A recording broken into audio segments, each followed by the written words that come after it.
Hello, good evening. Welcome to ARS News Channel. ఏపీలో YCP top, టీడీపీకి second place. ఓవరాల్గా BRS విరాళాల లెక్క ఇదే.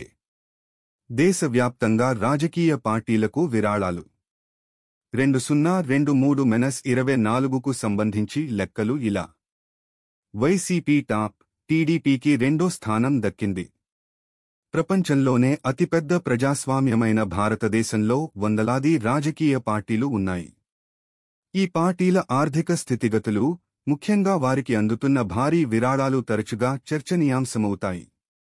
2008 నుండి 2024 వరకు పార్టీలకు అందిన విరాళాల వివరాలు దేశ రాజకీయాల్లో నిధుల ప్రవాహం ఎలా ఉందో స్పష్టం చేశాయి. ఈ విరాళాల జాబితాలో భారతీయ జనతా పార్టీ, బీజేపీ అగ్రస్థానంలో నిలిచింది. దశాబ్దానికి పైగా కేంద్రంలో అధికారంలో ఉన్న బీజేపీకి ఈ కాలంలో అక్షరాలా 8,251.75 కోట్ల రూపాయలు అందాయి. ఇది ఏ ఇతర పార్టీకి అందనంత భారీ మొత్తం. మరోవైపు దేశంలో అత్యంత పురాతన పార్టీ అయిన భారత జాతీయ కాంగ్రెస్ 1,951.68 కోట్లతో చాలా వెనుకబడి ఉంది.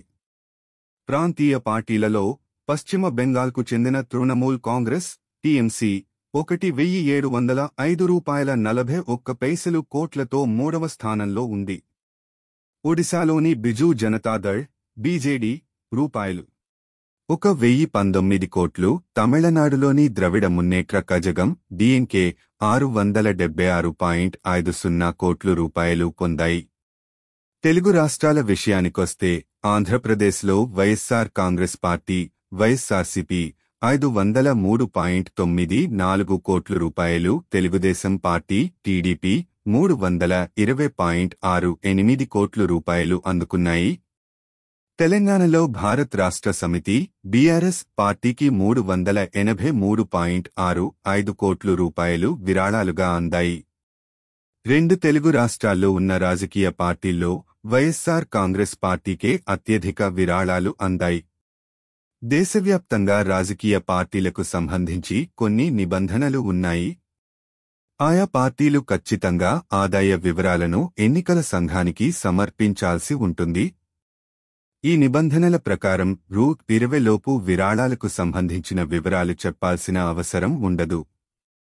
మిగిలిన విరాళాలు పార్టీలకు ఎలా వచ్చాయో చెప్పాల్సి ఉంటుంది. అయితే పార్టీలో తమకు విరాళాలను అందజేసిన వారి వివరాలను బయటపెట్టడం లేదు. అయితే సుప్రీంకోర్టు రాజకీయ పార్టీలకు కీలక ఆదేశాలు ఇచ్చింది. ఇకపై రాజకీయ పార్టీలకు ఎలక్టోరల్ బాండ్ల రూపంలో విరాళాలు అందించేవారి వివరాలను వెల్లడించాలని సుప్రీంకోర్టు ఆదేశించిన సంగతి తెలిసిందే.